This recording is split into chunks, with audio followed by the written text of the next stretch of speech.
Your app feels instant with 10 users.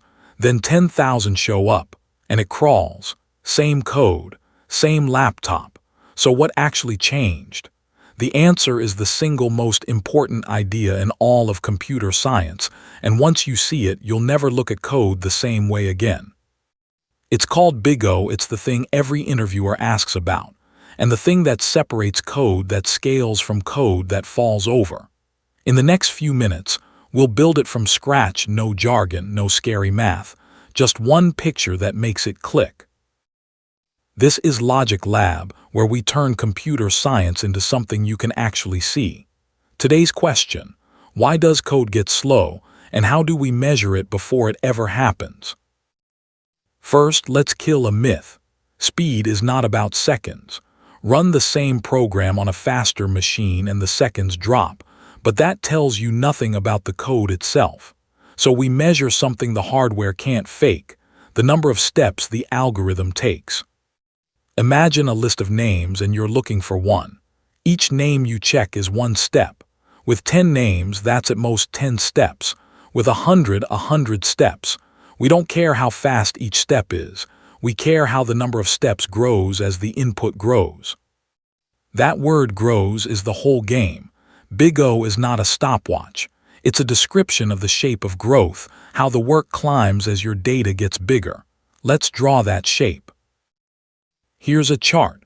Across the bottom, N the size of your input, up the side the number of steps. Every algorithm traces a curve on this chart. The flatter the curve, the better it scales. The steeper it climbs, the sooner it falls apart. Watch two of them. One is a straight line, double the input, double the work. The other bends upward, double the input, and the work quadruples. At 10 items, they're close. At 1,000, the steep one is doing 1,000,000 steps while the flat one does 1,000. That gap is why Big O matters. So let's meet the family of curves from best to worst. Each one is written as O of something, O for order of growth, and inside the formula that describes the climb. O of 1, constant time. One step no matter how big the input. Grabbing the first item in a list or looking something up by its address, it takes the same time whether you have 10 items or 10 billion. This is the dream, flat line. O of log and logarithmic. Every step throws away half of what's left. Searching a sorted phone book of 1,000,000 names takes about 20 steps because each guess halves the problem. Barely curves up at all. We'll devote the whole next video to this trick. O of n linear. Do 1 unit of work per item, reading every name in the list once. Double the data, double the work, a straight, honest diagonal, perfectly reasonable for most jobs. O of n log and the speed limit of good sorting.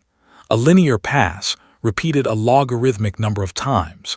It's the curve every fast sort lives on and the bar to beat in an interview. Slightly steeper than linear, but still gentle. O of n squared, quadratic. For every item you touch every other item, a loop inside a loop, comparing each name to all the others. 100 items, 10,000 steps. This is where beginner code quietly dies as the data grows. And then the cliff. O of 2 to the n exponential and O of n factorial. Add a single item and the work doubles or worse. 20 items can mean 1,000,000 steps, 30, 1 billion.